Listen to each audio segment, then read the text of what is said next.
Hello à toutes, je suis Estelle Bi, avocate en droit des affaires et en droit des sociétés. J'espère que vous allez bien et que vous êtes au taquet pour démarrer cette nouvelle semaine avec moi. Et cette semaine sera dédiée à la notion de stratégie dans votre activité.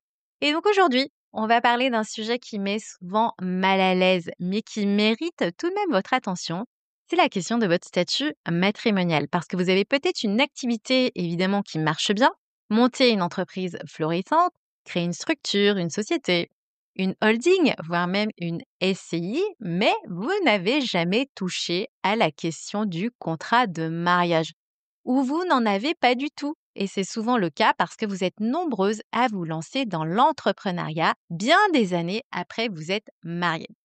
Alors quand vous vous remettez dans le contexte à l'époque de votre mariage, en réalité c'était extrêmement normal. Vous vous êtes sûrement dit, bon, on n'a pas de contrat de mariage dans la famille, ça n'a jamais fonctionné comme ça chez mes parents. Ou encore, bon, c'est bon, on s'aime, on va tout partager. Alors, je veux bien jusqu'au jour, évidemment, où vous ne partagez plus rien, sauf la moitié de votre entreprise, notamment au niveau de la valeur. Parce que c'est aussi une réalité que beaucoup d'entrepreneurs ne soupçonnent pas. C'est qu'il y a un lien entre le fait d'être entrepreneur à son compte et lorsque vous êtes en couple. Le lien qui existe avec votre plus un marié, pacsé ou encore en union libre. Alors, spoiler ici, je parlerai évidemment beaucoup du mariage parce que justement, le mariage, aussi romantique qu'il soit, crée des droits et des obligations qui va venir impacter en réalité fortement votre activité entrepreneuriale.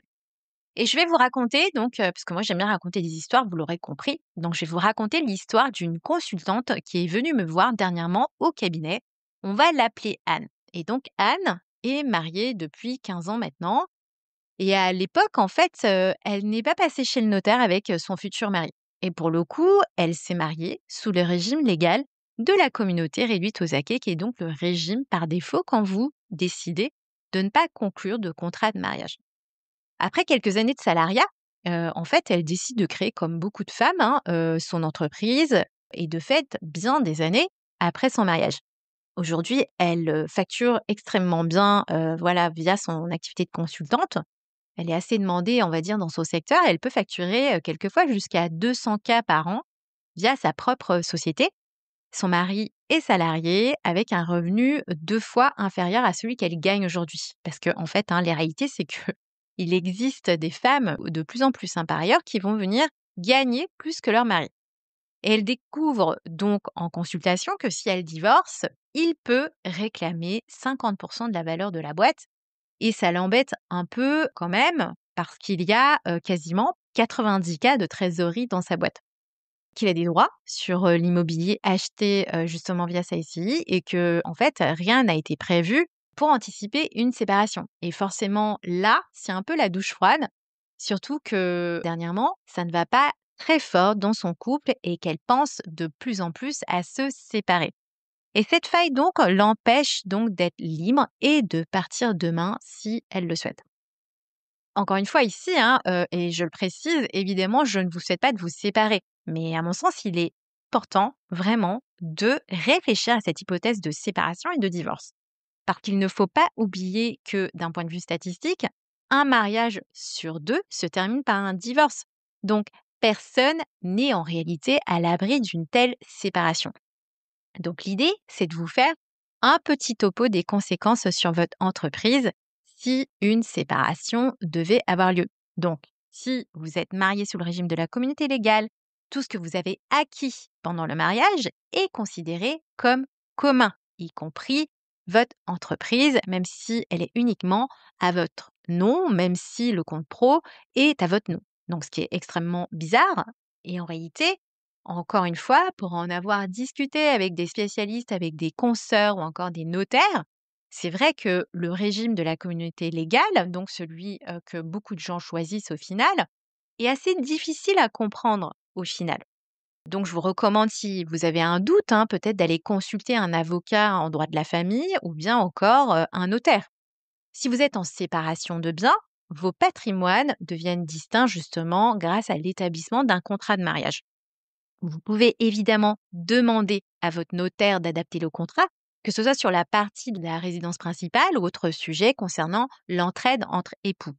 Et d'une manière générale, il faudra penser à ce qu'il se passe sur la question du patrimoine généré par le couple et pas uniquement sur la question des salaires ou autres rémunérations de chefs d'entreprise.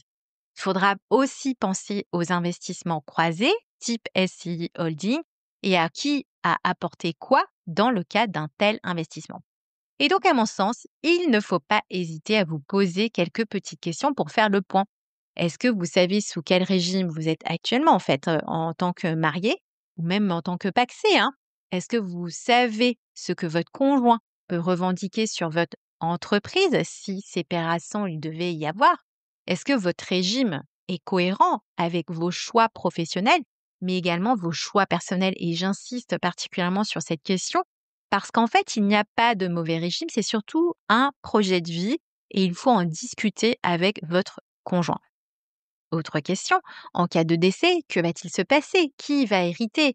Qui gère? Et souvent, j'ai des clients qui sont extrêmement paniqués sur cette question parce que l'idée aussi, c'est de pouvoir protéger leur plus un, mais également leurs enfants en bas âge. Ce qui est extrêmement courant par ailleurs et normal si en réalité vous êtes le plus gros salaire de la famille. Et changer de régime matrimonial, il faut se dire surtout que ce n'est pas une démarche lourde. C'est une véritable protection pour soi, pour se ménager de la liberté grâce à l'argent qu'on aura durement gagné. Donc, tout ça pour vous dire que votre entreprise peut être sous contrôle, mais votre vie personnelle peut représenter soit un levier ou bien malheureusement un risque. Donc, il ne faut absolument pas laisser une absence de contrat de mariage définir ce qui se passera demain. Alors, peut-être que, évidemment, vous n'en aurez pas besoin, mais il faut à minima bien se poser les bonnes questions. Et si vous ne savez pas par où commencer, moi, je peux venir vous aider pour comprendre et pour vous poser les bonnes questions, vous orienter vers les bons professionnels si nécessaire. On se retrouve demain pour parler cash et plus exactement ce que vous faites ou pas de ce que vous avez construit. Et donc allier rémunération et projet perso. Tout un programme. Je vous dis à toutes, à demain.